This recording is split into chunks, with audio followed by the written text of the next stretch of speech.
Hi Pine class, it's story time again. Last week we'd finished chapter 3 of Danny the Champion of the World, so we're going to move on to chapter 4 today.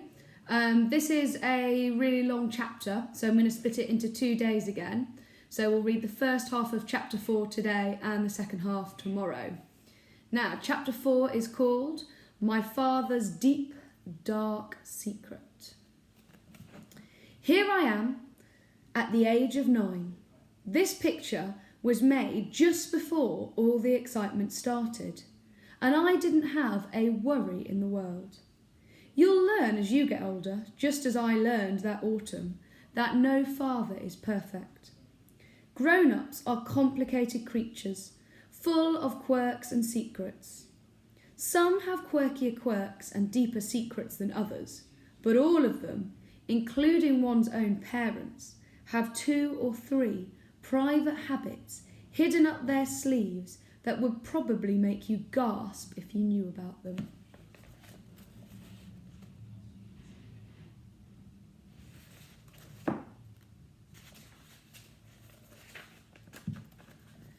The rest of this book is about a most private and secret habit my father had, and about the strange adventures it led us both into.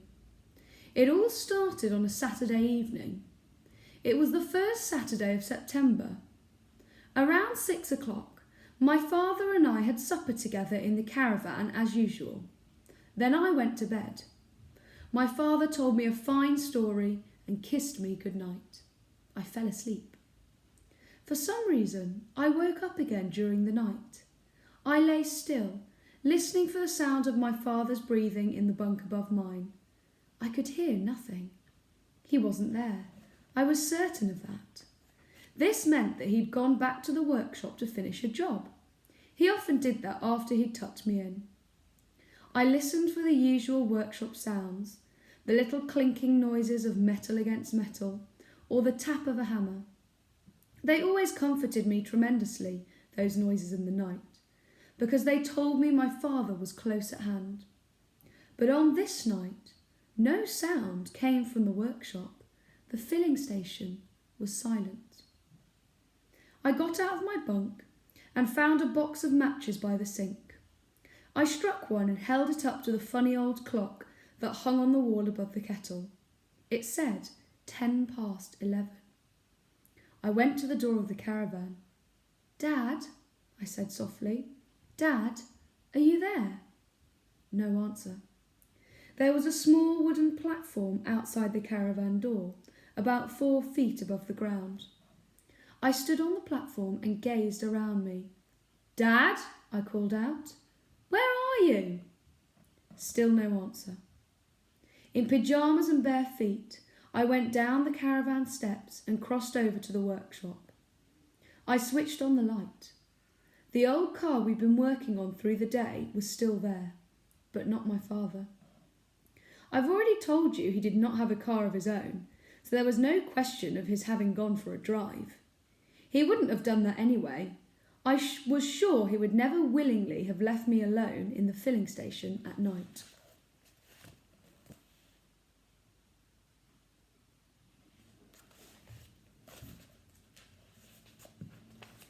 In which case, I thought, he must have fainted suddenly from some awful illness, or fallen down and banged his head. I'd need a light if I was going to find him. I took the torch from the bench in the workshop. I looked in the office. I went around and searched behind the office and behind the workshop. I ran down the field to the lavatory. It was empty. "Dad," I shouted into the darkness. "Dad, where are you?" I ran back to the caravan. I shone the light into his bunk to make absolutely sure he wasn't there. He wasn't in his bunk. I stood in the dark caravan, and for the first time in my life, I felt a touch of panic. The filling station was a long way from the nearest farmhouse. I took the blanket from my bunk and put it round my shoulders. Then I went out the caravan door and sat on the platform with my feet on the top step of the ladder. There was a new moon in the sky, and across the road the big field lay pale and deserted in the moonlight. The silence was deathly. I don't know how long I sat there. It may have been an hour, it could have been 2, but I never dozed off. I wanted to keep listening all the time. If I listened very carefully, I might hear something that would tell me where he was. Then, at last, from far away, I heard the faint tip-tap of footsteps on the road. The footsteps were coming closer and closer. Was it him? Or was it somebody else?